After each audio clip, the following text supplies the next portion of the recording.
que justo es el tema de la práctica de mañana, ya que vamos a ver colecistitis crónica, y patología pancreática, ¿no? En cada uno de estos vamos a ver que hay patología tanto inflamatoria como patología neoplásica. Y justamente también el tema del seminario de hoy es hígado, ¿no? Es la hepatopatía alcohólica y no alcohólica. Entonces, esa parte la vamos a saltar un poco nuevamente porque es tema del seminario, para poder enfocarnos en los demás temas. Entonces empezamos hablando de la histología de los 3 órganos que vamos a realizar hoy, ¿no? Primero aquí tienen un corte de una superficie laminar, en un corte que corresponde a la vesícula biliar. En la vesícula biliar recordemos que tenemos esta superficie de aspecto como de unas vellosidades, ¿no? Como unas criptas, donde encontramos el epitelio de la vesícula biliar, que es un epitelio columnar simple, el cual puede cambiar ante algunos contextos. Por ejemplo, cuando tenemos cálculos en la vesícula, como toda irritación que va a producir el cálculo, este epitelio de ser cilíndrico simple puede pasar a ser incluso un epitelio de tipo gástrico o un epitelio de tipo intestinal. Entonces estamos hablando de las metaplasias, ¿no? Eso en el contexto, por ejemplo, de las colecistitis. Pero si no, tenemos que este epitelio es cilíndrico simple. Sabemos que en la mucosa o en la pared de la vesícula biliar tenemos una mucosa, tenemos una capa muscular y tenemos una serosa o adventicia, dependiendo de qué cara de la vesícula estemos evaluando. Recuerden que en la vesícula biliar no tenemos capa submucosa, a diferencia de otros segmentos del tubo digestivo. Después tenemos aquí un corte del parénquima hepático, para que identifiquemos a los hepatocitos, que están organizados en cordones, trabéculas, y acá justamente en líneas entrecortadas podemos observar una de las estructuras o zonas importantes en la anatomía y en la función del hígado, que es la tríada portal, ¿no? Donde encontramos una rama de la arteria, una rama de la vena porta y una rama o un conductillo biliar pequeño, ¿no? Eso conforma la tríada portal. Esto también es importante porque vamos a ver, por ejemplo, más adelante en las hepatitis, que justamente en estas el infiltrado inflamatorio empieza justamente en la zona portal. Es un infiltrado de tipo crónico de linfocitos y células plasmáticas que luego se va a ir extendiendo hacia el parénquima hepático. Y finalmente vamos a hablar del páncreas, ¿no? Acá tenemos un corte histológico del páncreas, donde podemos identificar las dos zonas: el páncreas exocrino, conformado por los acinos, y el páncreas endocrino, conformado por estas células que se agrupan en nódulos, en conglomerados, que son los islotes de Langerhans. Recordemos que los acinos o el componente exocrino en el páncreas conforma alrededor del 80% hasta un poco más de la superficie total de la glándula. En cambio, el componente endocrino es un poco más pequeño en cuanto a proporciones. Bien, entonces, eso es un poco generalidades sobre la histología, pero vamos a empezar hablando de patología hepática. Y acá tenemos al hígado en una vista anterior y en una vista inferior. Recordemos que este es un órgano muy noble, es un órgano que pesa alrededor de 1,5 kilos como promedio en el varón y en la mujer, y cuyo aspecto macroscópico es de esta manera, ¿no? El hígado tiene una coloración rojo vinosa, tiene una cápsula lisa, brillante, característica, que permite identificar que este hígado efectivamente es un hígado que se encuentra pues sin patología, ¿no? En cambio, cuando veamos, por ejemplo, las hepatopatías grasas, alcohólicas, vemos que este puede ir adquiriendo una coloración más amarillenta, o en estadios más avanzados también puede adquirir una clásica superficie multinodular, como en el caso de la cirrosis hepática. Entonces, bueno, eso para comentar del hígado. Recordemos que en la base, en la parte inferior del hígado, tenemos a la vesícula biliar, un órgano que también vamos a estudiar hoy, un órgano que almacena la bilis, también importante en la digestión de las grasas parcialmente. Empezamos hablando entonces de los trastornos infecciosos del hígado, y los trastornos infecciosos por excelencia son las hepatitis. Tenemos clásicamente descritas 5 tipos de hepatitis, ¿no? De la A a la E. Y primeramente recordemos que los 5 tipos de hepatitis más frecuentes o más descritos, 2 son contraídas por vía feco-oral. ¿Cuáles son? La A y la E. Entonces, esas 2 son importantes porque de ahí el resto, que son la B, la C y la D en general, son adquiridas o su vía de transmisión es vía parenteral, ¿no? Por transfusiones de sangre o contacto con agujas contaminadas de enfermos infectados, entre algunas causas. Después también el periodo de incubación, por ejemplo, en la hepatitis A es un periodo relativamente corto, que va entre las 2 a 6 semanas, muy diferente al periodo de incubación de la hepatitis B y C, que va hasta 6 meses. Es un periodo mucho más prolongado. Entonces, también para tener en cuenta eso. Eso lo vamos a ir comentando más adelante. Pero este cuadro en sí está muy resumido en el sentido de que compara los periodos de incubación, que compara la vía de transmisión. Y también algo importante que vamos a ver más adelante es que todas las hepatitis, por ejemplo la hepatitis A no suele dejar secuela, suele ser pasajera en el paciente, pero en cambio la B y C sí suelen estar asociadas a un mayor riesgo de carcinoma, de hepatocarcinoma en este caso, carcinoma hepático. Y también la C, en mayor grado que la hepatitis B, genera un mayor riesgo de hepatopatía crónica. En realidad, el mayor porcentaje de pacientes infectados con hepatitis C cursan con una hepatopatía crónica que finalmente los va a llevar a una serie de complicaciones con las que luego irán debutando. Bien, entonces vamos a hablar primero de la hepatitis A, que como ya habíamos comentado es una hepatitis afortunadamente relativamente inocua, que tiene un periodo de incubación bastante corto y que se adquiere por vía feco-oral. Es autolimitada y recuerden que esta generalmente no produce cronicidad, a diferencia de lo que habíamos comentado en la hepatitis B y C, sobre todo la C, acuérdense C de crónica, que es característica, ¿no? La incubación, bueno, nuevamente es una incubación corta y no provoca estado de portador ni una hepatitis crónica. Yo siempre me acuerdo de la hepatitis A porque cuando yo estaba haciendo el SERUMS, una vez vino un niño con ictericia, un niño de 7 años. Entonces, en un niño de esa edad ustedes no van a sospechar pues en cálculos en la vesícula o un tumor en páncreas, ¿no? Causas de ictericia. Y este niño no presentaba ningún otro malestar, un ligero decaimiento aparte de la ictericia. Y bueno, pues observación nada más, ¿no? Hidratación, medidas, digamos, de manejo simples. Pero a los 2 días me llegó otra niña de una edad parecida o 2 años mayor, que era familiar de este niño y que también presentaba ictericia y dolor abdominal. Igual, seguía observando. Y a los 2 días otro niño, entonces dije, no, acá algo hay. Empezamos a ver, o fui al colegio de estos niños, el único colegio del pueblo, y resulta pues que se trataba de casos de hepatitis A. Era un pequeño brote en el pueblo donde yo estaba.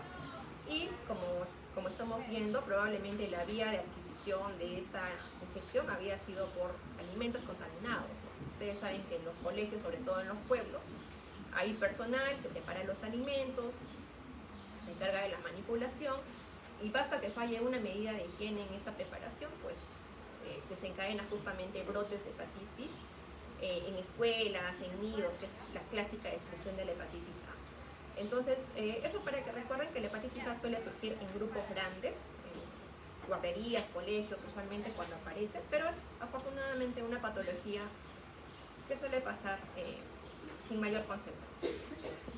En cuanto a la serología de esta hepatitis A, recordemos que casi a la paralela con la aparición de los síntomas, o sea, las 2 a 6 semanas tras la adquisición de la infección, van a empezar a aparecer anticuerpos frente a la hepatitis A totales y también la IgM anti-hepatitis A. ¿Bien?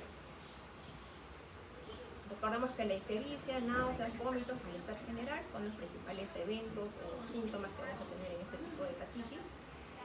Este tipo de hepatitis tiene un periodo muy rápido, digamos, presente en nivel de suero. Es por eso que en los exámenes que se hacen de descarte de algunas infecciones, cuando se van a hacer transfusiones de sangre, por ejemplo, usualmente no se busca la hepatitis A porque probablemente no se la va a encontrar. Muy bien, pasamos a la hepatitis B, que a diferencia de la anterior, recordemos que tiene una vía de transmisión distinta, estamos hablando de una vía de transmisión parenteral, ¿no?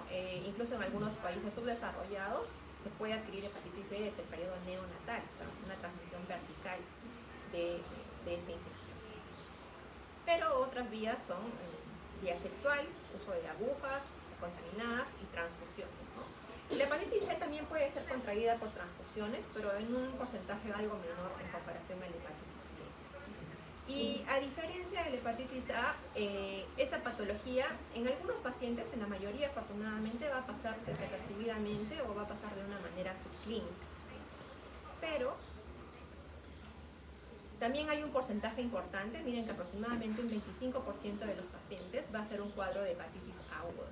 Y de ese porcentaje de hepatitis aguda, un pequeño porcentaje, afortunadamente un 1%, puede llegar a una hepatitis fulminante, o sea, una insuficiencia hepática, y fallecer por hepatitis.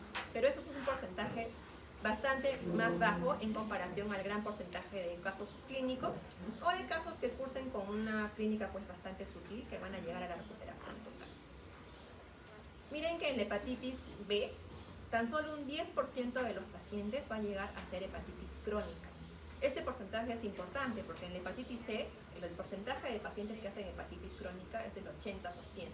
Es un porcentaje pues marcadamente discrepante en comparación a esta hepatitis.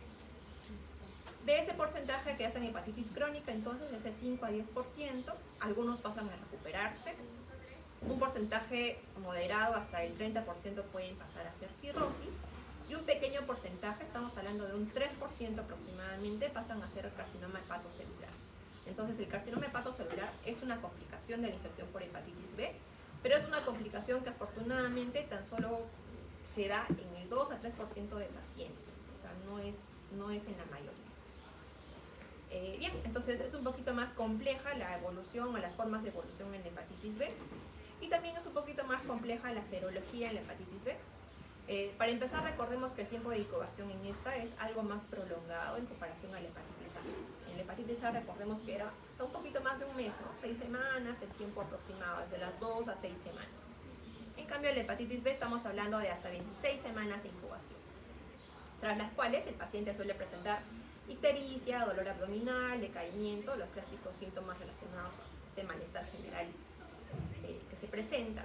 Y también ahí es cuando se van a empezar a incrementar algunos, se van a poder ya empezar a dosar algunos antígenos, parte de la infección.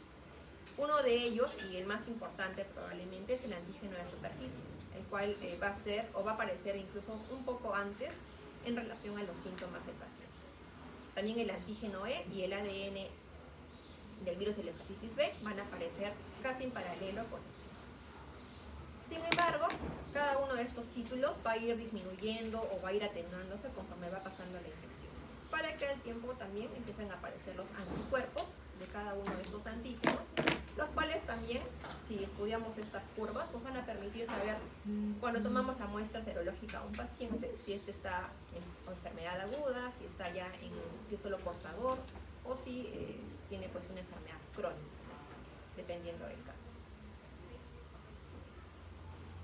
Algo importante de comentar en cuanto a la histología de la hepatitis B es que el virus de la hepatitis B netamente no es un virus que tenga efectos citopáticos virales. O sea, el que afecta a los hepatocitos no es el virus en sí, sino los daños que vamos a ver están en relación al daño producido por los linfocitos T CD8, que son los que van a producir el clásico infiltrado inflamatorio crónico, por ejemplo en la zona portal, y también el clásico aspecto en vidrio esmerilado que se puede ver en los hepatocitos, como estamos viendo en estos que estoy señalando, como parte de la infección viral en general. También tenemos que en inmunohistoquímica podemos detectar estos antígenos de superficie que se pintan aquí de color morado, de color café, y eso está en relación a una enfermedad aguda por hepatitis C. Hablando del virus de la hepatitis C, nuevamente este es un virus que, como les había comentado, C de crónica, ¿no? Es un virus que está muy asociado a enfermedad crónica, hasta el 80% de pacientes cursan con enfermedad crónica, y tiene factores de riesgo muy parecidos en comparación a la hepatitis B: drogas endovenosas, múltiples parejas sexuales.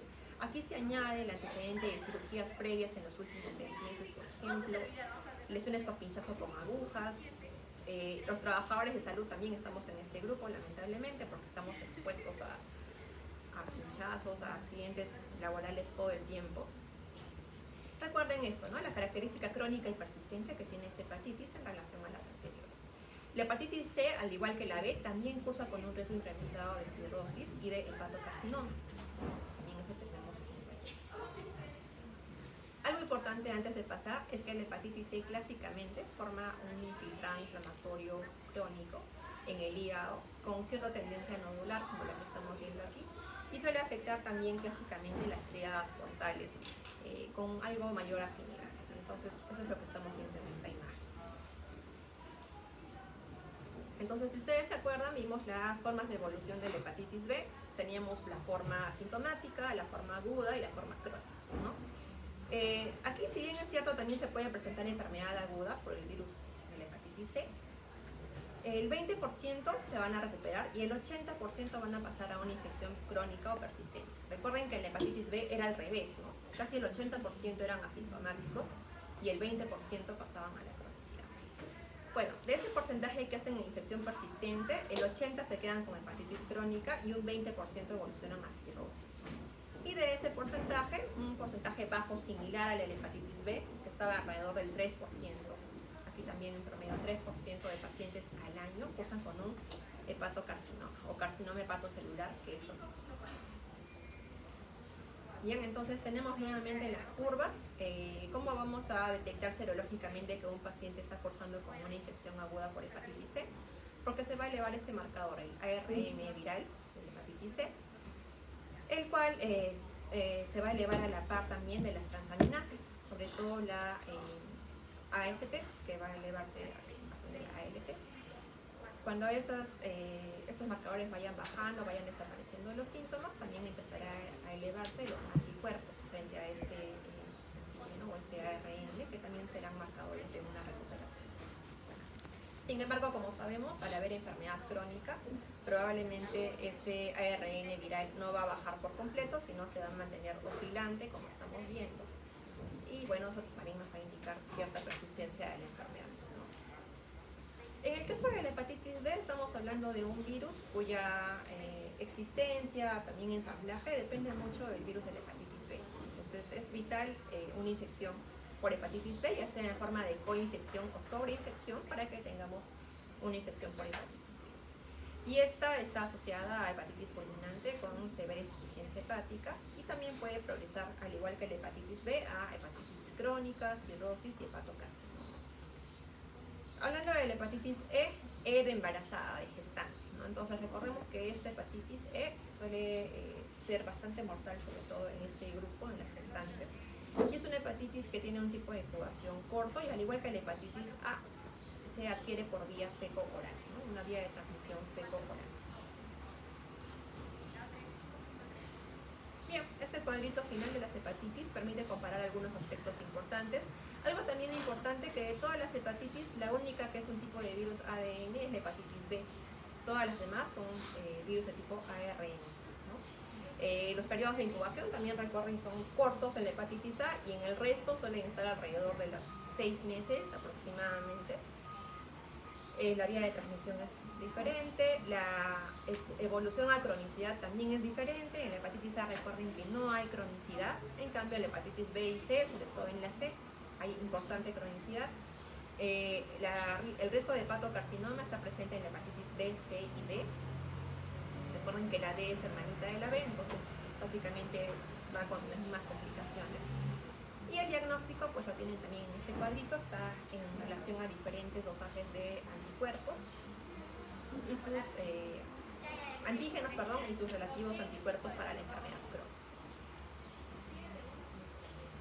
Hablando de la parte de la histología, hemos comentado que en los diferentes virus, hepatitis A, B, C, sobre todo en la B y C, tenemos enfermedad aguda y tenemos enfermedad crónica. Entonces, si bien el clínico puede pedir algunos exámenes serológicos para determinar si un paciente está con infección aguda o crónica, también por histología nosotros podemos encontrar ciertos signos histológicos que nos sugieran que el paciente está atravesando una u otra forma. Por ejemplo, acá estamos frente a la hepatitis aguda. Acá tienen ustedes hacia un lado el espacio porta, donde reconocemos a la rama de la arteria hepática, la rama de la vena porta y al conducto biliar. Y tenemos en el otro extremo a la vena centrolobulillar.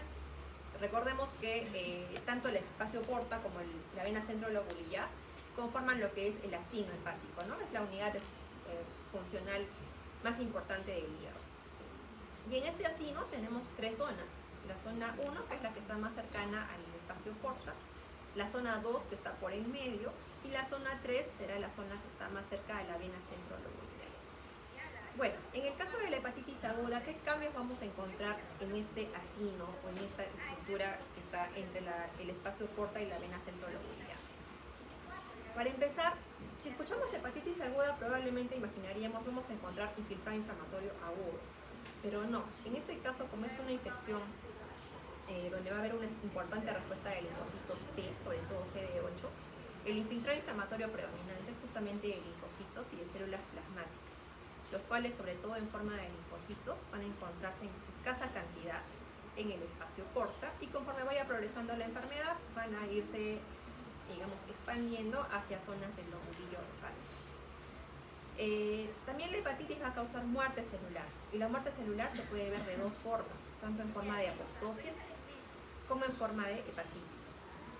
Recuerden que en la apoptosis la célula sufre un encogimiento bastante importante y se torna muy eosinófila, como lo que estamos viendo en esta imagen, ¿no? Está este cuerpo fucsia,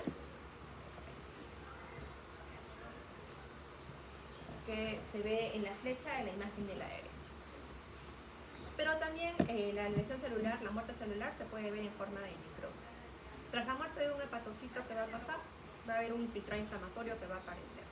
Y ese infiltrado inflamatorio en la histología lo vamos a ver representado sobre todo por la aparición de estos agregados de macrófagos que estamos viendo en el centro de la imagen, que se van a formar se van a agrupar en forma como de una almohadilla de células y van a ser característicamente encontrables en las hepatitis agudas.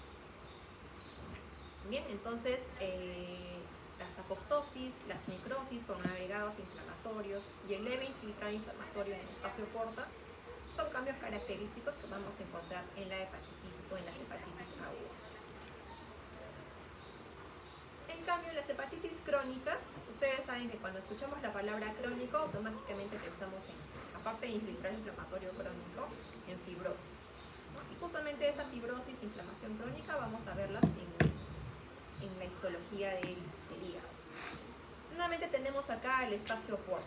¿Cómo ven este espacio porta en relación a una hepatitis aguda? ¿O qué diferencia recuerdan ustedes de la imagen anterior? ¿Más qué? Hay más inflamación. Hay más inflamación. En la hepatitis crónica entonces vamos a encontrar un infiltrado inflamatorio linfoplasmocítico más denso en el espacio porta, a diferencia de la hepatitis aguda. Y también vamos a empezar a ver que este espacio porta se está empezando a fibrosar. Entonces primero vamos a ver la fibrosis portal, que es la fibrosis del mismo espacio porta. Pero luego vamos a ver que esta fibrosis empieza a expandirse o a lanzar prolongaciones hacia estructuras adyacentes como la vena central o centro lobulillar. Y se va a formar esta especie de puentes, ¿no? Fibrosis en puente. Entonces, la fibrosis en todas sus formas, ya sea portal o fibrosis en puente, característica de la infección crónica por hepatitis. Aparte, es en esta fase crónica que vamos a encontrar estos clásicos cambios en los hepatocitos que los hacen característicos de la infección por hepatitis, ya sea B o C, ¿no? Hay algunos cambios más propios de una u otra. Por ejemplo, este aspecto en vidrio esmerilado, que les había mostrado hace un momento en una imagen de unos hepatocitos, es clásica de encontrar en la infección por hepatitis B. En cambio, cuando es infección por hepatitis C, se suele ver un cambio tipo graso, una degeneración grasa, que no es más que la presencia de una macrovacola en el hepatocito. Entonces son cambios ya un poco más específicos de cada virus, pero en líneas generales, ya sea hepatitis B o C, van a presentar esta fibrosis que estábamos viendo inicialmente. Aquí todavía pueden persistir algunos cambios de la hepatitis aguda. Recuerden que en la hepatitis aguda había muerte celular. Encontrábamos apoptosis, encontrábamos necrosis asociadas a infiltrado inflamatorio. Entonces, eso también puede persistir en la hepatitis crónica. Algo también importante es que en la hepatitis crónica, aparte de la fibrosis, va a haber una importante reacción ductulillar, o sea, va a haber una proliferación de conductos biliares. Recordemos que en el espacio porta solo deberíamos tener un conducto biliar, ¿no? Pero la reacción ductulillar está en relación que van a aparecer muchos conductos biliares en un espacio porta o en una determinada zona de la sinopática, y eso va a generar pues ciertos cambios también en eso. Entonces, este es el aspecto en vidrio esmerilado, clásico de la hepatitis B, que forma esta especie de citoplasma un poco más claro en los hepatocitos, que le da un aspecto medio vidrioso en el microscopio. Si ustedes movieran el micrométrico, se ve como un citoplasma bastante medio granular y brilloso, a diferencia del de un hepatocito normal. Y este conglomerado linfoide denso en el espacio porta, formando una especie de nódulo. Recordemos que la inflamación crónica densa es más característica de la hepatitis crónica. Y con esta disposición, mucho más característico todavía de la infección por hepatitis C. Entonces, histológicamente, sin tener información serológica del paciente, con ciertos hallazgos microscópicos podemos sospechar entre una u otra hepatitis, que en general todas ellas tienen las mismas características. Luego pasamos a hablar de la hepatitis autoinmune.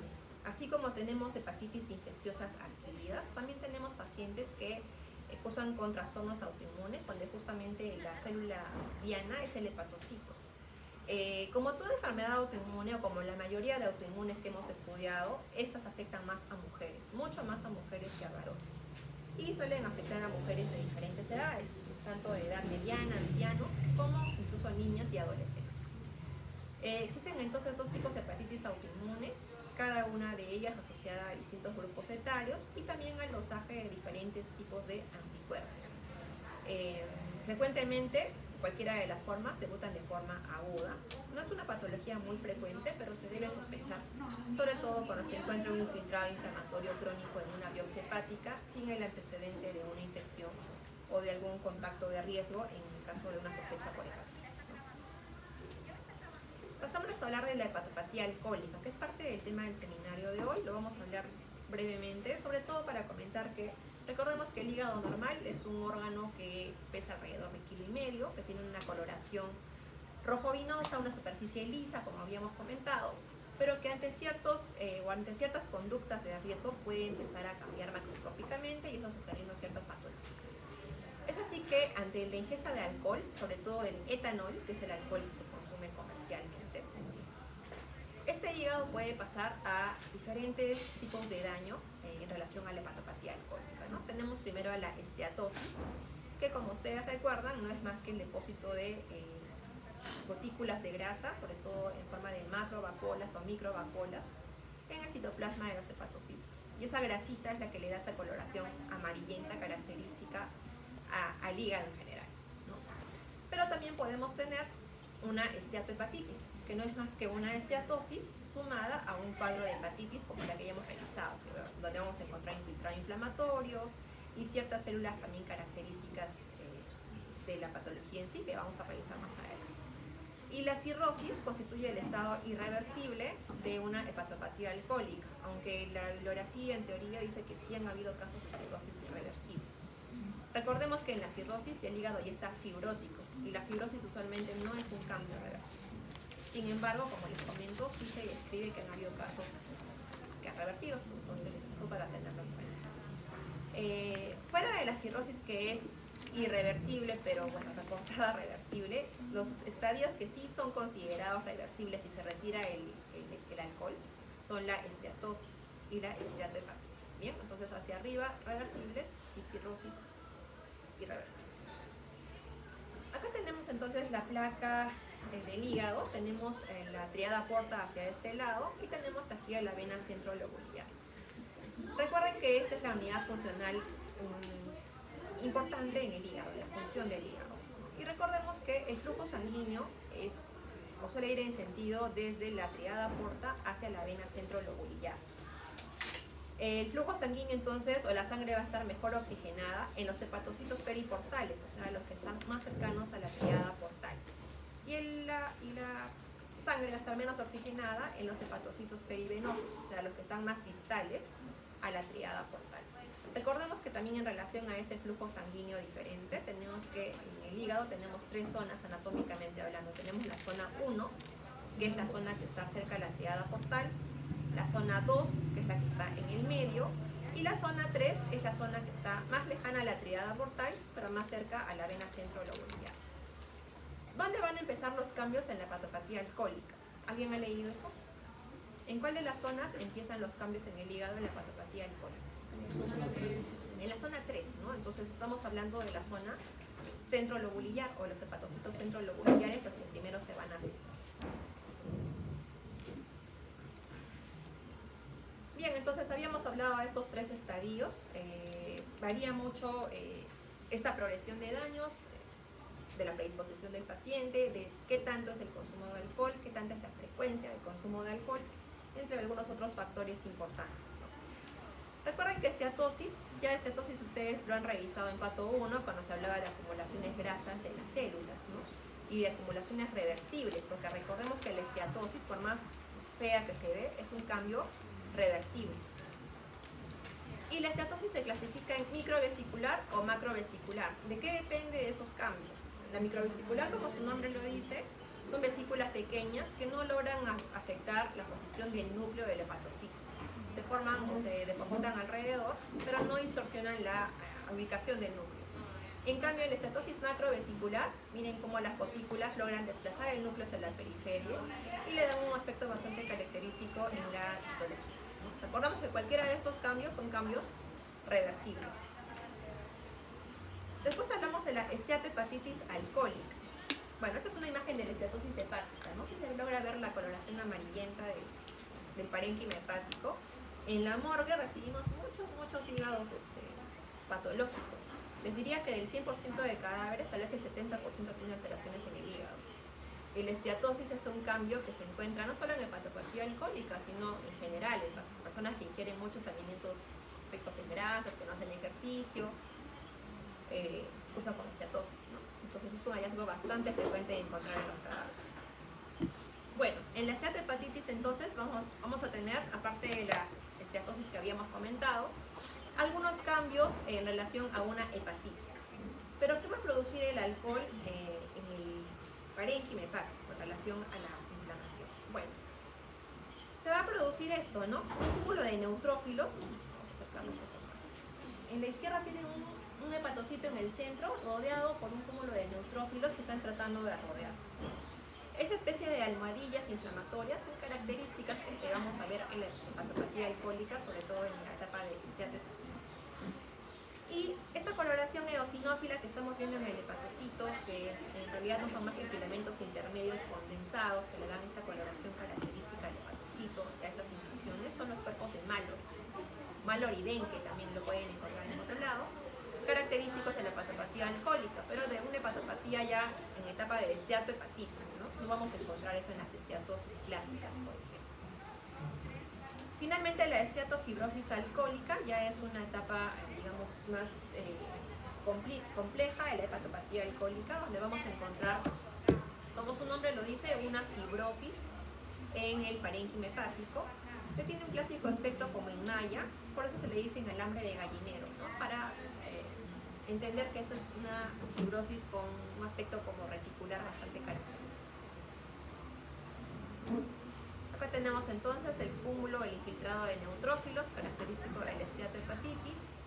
Tenemos acá también, bueno, un examen de inmunistoquímica que va en relación a este hallazgo anterior. Y miren cómo se ve el hígado de un paciente cirrótico, ¿no? Es un hígado bastante característico que nosotros también por la macroscopía lo diagnosticamos en la morgue. Un hígado que parece empedrado, multinodular, bastante desagradable, y que en la histología no es más que nódulos de parénquima hepático que han quedado rodeados por una extensa fibrosis, que en este caso se está reforzando con la coloración tricrómica de Mason, y que da pues esta arquitectura nodular de nódulos regenerativos característica en la cirrosis hepática.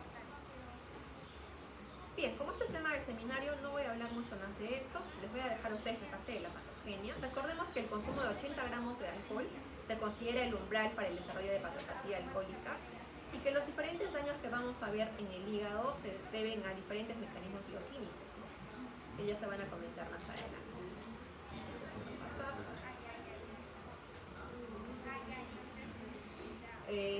Solo para comentar rápidamente que algunas de las complicaciones de la hepatopatía alcohólica, bueno, justamente la complicación más severa es la cirrosis. Y la cirrosis a su vez tiene varias complicaciones. La semana pasada hablamos de patología esofágica y comentamos que las varices esofágicas son una complicación de la cirrosis hepática, ¿no? Que lamentablemente, yo tuve un familiar, yo he presenciado con mis ojos cómo las varices esofágicas se pueden llevar a una persona de un día para otro. Yo tenía un tío que tenía hepatocarcinoma. Este tío era alcohólico, por eso hizo hepatocarcinoma. Y con el tiempo se complicó con hipertensión portal. Y la hipertensión portal llega justamente a las varices esofágicas, ¿no? Entonces una noche mi tío ya estaba en estadio terminal para esto. Estábamos, me acuerdo, toda la familia en el cuarto comiendo con este tío, y mi abuelito le trae un vaso de yogur. Y le dice, hijito, toma yogur. Mi tío tomó el vaso de yogur y en eso dijo, quiero ir al baño. Y no regresaba del baño. Entonces una tía fue a buscarlo y mi tía se quedó traumada porque encontró un charco de sangre. A este tío con el yogur, imagínense, con un líquido, tan tortosas estarían esas varices que el yogur le rasgó una de las varices y empezó con la hematemesis, ¿no? Empezó. Yo me acuerdo que lo llevamos al hospital con mi tío en el carro, con un lavador, y mi tío vomitaba sangre, no paraba. Así, en hora y media, mi tío falleció. Porque por más que trataron de transfundirle sangre, lo entraron en endoscopía para ligar las varices, o sea, cuando hablamos de varices esofágicas es de respeto. Hay grados de varices, pero como les digo, son una complicación que lamentablemente a mi tío se lo llevaron, o esta complicación se lo llevó antes que el cáncer, ¿no? O sea, las varices esofágicas. Entonces, es una complicación que sí causa un shock hipovolémico importante y que se lleva al paciente al otro lado. Pero también la encefalopatía, el síndrome hepatorrenal, la misma citis con la que van a cursar estos pacientes son algunas complicaciones adicionales. Pero no solo el alcohol genera hepatopatía, sino también hay otras causas de hepatopatía, tanto de origen metabólico en general, tanto hereditarias como adquiridas. Hereditarias tenemos una lista de patologías que afortunadamente no son tan frecuentes y no vamos a tratar hoy día en la clase. Pero sí, justamente el tema del seminario, el otro tema del seminario es la hepatopatía no alcohólica, ¿no? Porque no solo encontramos esteatosis por alcohol en el hígado, sino también encontramos causas metabólicas como el síndrome metabólico, del cual también se va a hablar seguramente más adelante. Para no confundirnos mucho, afortunadamente en la esteatohepatitis no alcohólica vamos a encontrar cambios histológicos muy similares a la alcohólica. O sea, vamos a encontrar el clásico o la clásica presencia de macrovacuolas de lípidos en el citoplasma de los hepatocitos, algunos cambios inflamatorios también, la presencia de fibrosis en etapas más avanzadas, como estamos viendo en esta imagen, en común con la hepatopatía del corazón. Muy bien, pasamos a hablar de tumores hepáticos. En tumores hepáticos vamos a ver que existen tanto tumores benignos como tumores malignos. Y vamos a empezar hablando de tumores benignos, como las hiperplasias nodulares. Las hiperplasias nodulares no son más que tumores que surgen a raíz de alteraciones focales o difusas en el riego hepático y que macroscópicamente tienen un aspecto como de una fibrosis algo estrellada, como vemos aquí en la imagen, y que, en este caso se presentan en pacientes relativamente jóvenes, de forma espontánea, y tienen hallazgos característicos tanto en estructuras del parénquima hepático en sí como en estructuras vasculares. Otro tipo de hiperplasia es esta, la nodular regenerativa, la cual está asociada a muchas más causas en relación a la hiperplasia nodular focal, como trasplante o pacientes post-trasplantados, con algunas vasculitis o algunas infecciones, pero también en común tiene que se debe a ciertas alteraciones en el riego sanguíneo hepático. La neoplasia benigna hepática más frecuente es la que están viendo ustedes en la imagen, ¿no? Que es una lesión característicamente ubicada por debajo de la cápsula hepática, como la que estamos viendo acá. Está moderadamente circunscrita, pero no está encapsulada. ¿Cuál es el diagnóstico en esta imagen? ¿Alguien recuerda de Pato 1? ¿Cuál es el tumor hepático más frecuente? El benigno. ¿Se acuerdan que en los tumores benignos, en Pato 1, característicamente los tumores benignos estaban encapsulados, ¿no es cierto? Pero había justo una excepción a la regla. Un tumor benigno que no estaba encapsulado, que es justamente este. ¿Alguien recuerda cuál era el nombre de ese tumor? Los hemangiomas. Los hemangiomas son tumores de origen vascular y los hemangiomas, como habíamos ya comentado, suelen no estar encapsulados, pero sí están más o menos circunscritos, como estamos viendo. Como su nombre lo dice, no son más que un grupo de canales vasculares que están proliferando, que están todos delineados por un endotelio, tienen contenido sanguíneo en su interior, tabiques fibrosos que los separan, pero no vemos ninguna atipia en este endotelio, ¿no? Parte de los canales vasculares, por lo cual es una lesión benigna.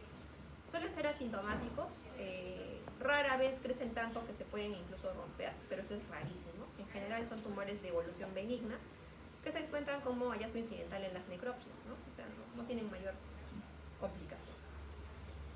Pasamos a neoplasias benignas del hígado y empezamos hablando de los adenomas hepatocelulares, ¿no? Probablemente ustedes cuando han en farmacología hablado sobre, por ejemplo, los anticonceptivos orales, han visto las diferentes complicaciones a las que se somete una paciente que toma anticonceptivos orales, ¿no?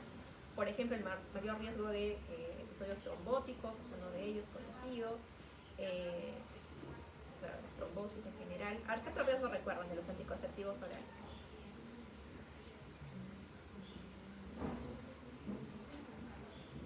Hay algunos riesgos característicos, ¿no? Las trombosis son una de ellas. Pero ¿qué otro riesgo conlleva la toma de anticonceptivos orales?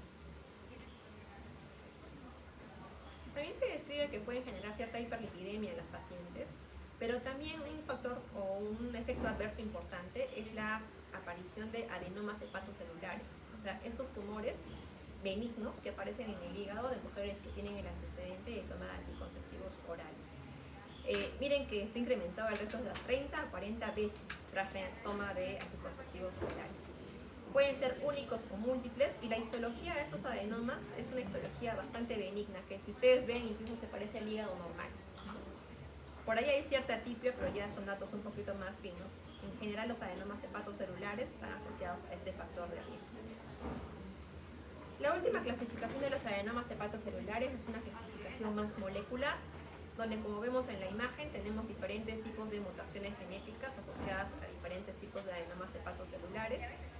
Comentar que de estas tres, probablemente uno de los adenomas que tiene mayor riesgo de evolución hacia un hepatocarcinoma es este, los adenomas hepatocelulares con mutaciones en la beta-catenina, una mutación que también vamos a ver que está presente en los hepatocarcinomas más adelante cuando lo revisemos. Bueno, en los niños podemos encontrar tumores en el hígado. No sé si alguno de ustedes conoce al cantante Michael Bublé, que está casado con una cantante también. Bueno, este cantante, que es un cantante canadiense muy famoso, tuvo un hijito que tenía hepatoblastoma, ¿no? Y a pesar de tener todo el dinero del mundo, al niño creo que se le tuvo que hacer trasplante hepático, porque es un tumor relativamente frecuente en la etapa pediátrica, pero que también según la variante histológica con la que curse puede tener diferentes pronósticos en los pacientes. Puede aparecer ya sea de forma esporádica, de forma hereditaria, y afortunadamente hoy en día con la quimio y con la radioterapia deberían presentar un buen pronóstico estos pacientes. Acá estamos viendo, por ejemplo, una imagen de un hepatoblastoma con un patrón epitelioide, ¿no? Con células redondeadas con abundante citoplasma. La neoplasia maligna hepática más frecuente es el hepatocarcinoma, o también conocido como carcinoma hepatocelular, es lo mismo. Y no es más que una tumoración que suele ser voluminosamente grande. Suele darse en clara asociación con una infección viral, como hemos comentado hace un momento, con la hepatitis B, con la hepatitis C, pero también la ingesta de alcohol está dentro de los factores de riesgo de evolución hacia un hepatocarcinoma. También las aflatoxinas, que son una especie de hongos presentes en algunos alimentos, sobre todo en países de África, se ha visto que está relacionada con esta neoplasia maligna. El hepatocarcinoma afecta mucho más a varones que a mujeres. Y como recuerdan, había un adenoma relacionado a la mutación de la beta-catenina, ¿no? Justamente la beta-catenina vemos que aquí está nuevamente presente como una de las mutaciones precoces más frecuentes en el hepatocarcinoma. El hepatocarcinoma es una tumoración que clásicamente forma glándulas. Y acá estamos viendo justamente la formación de estructuras glandulares que, como recordamos, en la histología hepática no deberíamos encontrar, por lo cual nos llama la atención y llegamos al diagnóstico. En este cuadro nada más para que vean que tenemos diferentes lesiones precursoras o preneoplásicas que nos podrían hacer un seguimiento adecuado en el paciente para que este no evolucione hacia un carcinoma hepatocelular. Habíamos conversado ya de los adenomas hepatocelulares, sobre todo de los asociados a la mutación de la beta-catenina, pero también tenemos otros cambios a nivel celular, como cambios de células pequeñas, de células grandes, que también podrían evolucionar eventualmente hacia un hepatocarcinoma. Estos son, por ejemplo, algunos de los cambios celulares. El cambio de células pequeñas está descrito como uno de los cambios que más podría progresar hacia un hepatocarcinoma.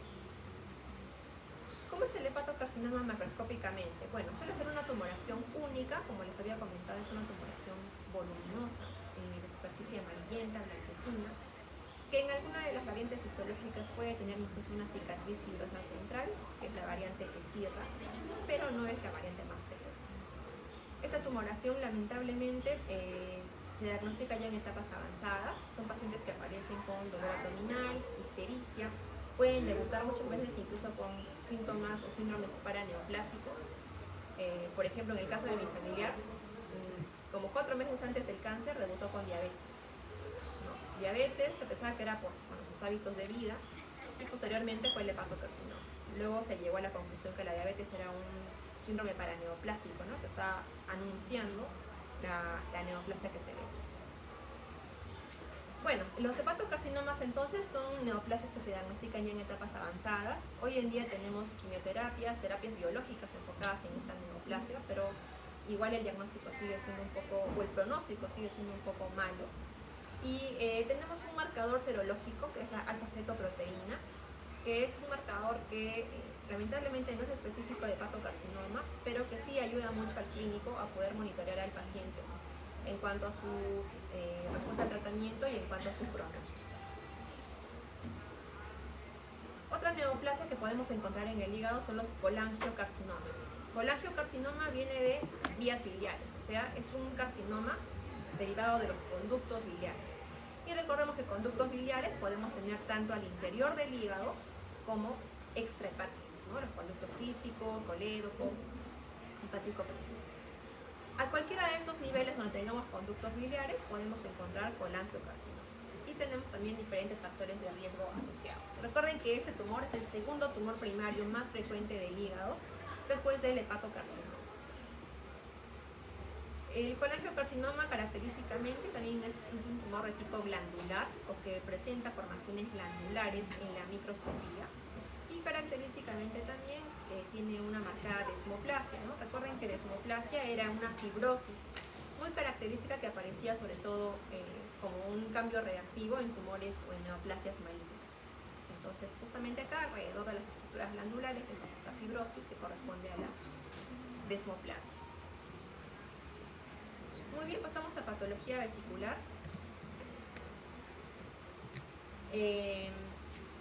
Hablando de patología vesicular, empezamos hablando por la colelitiasis.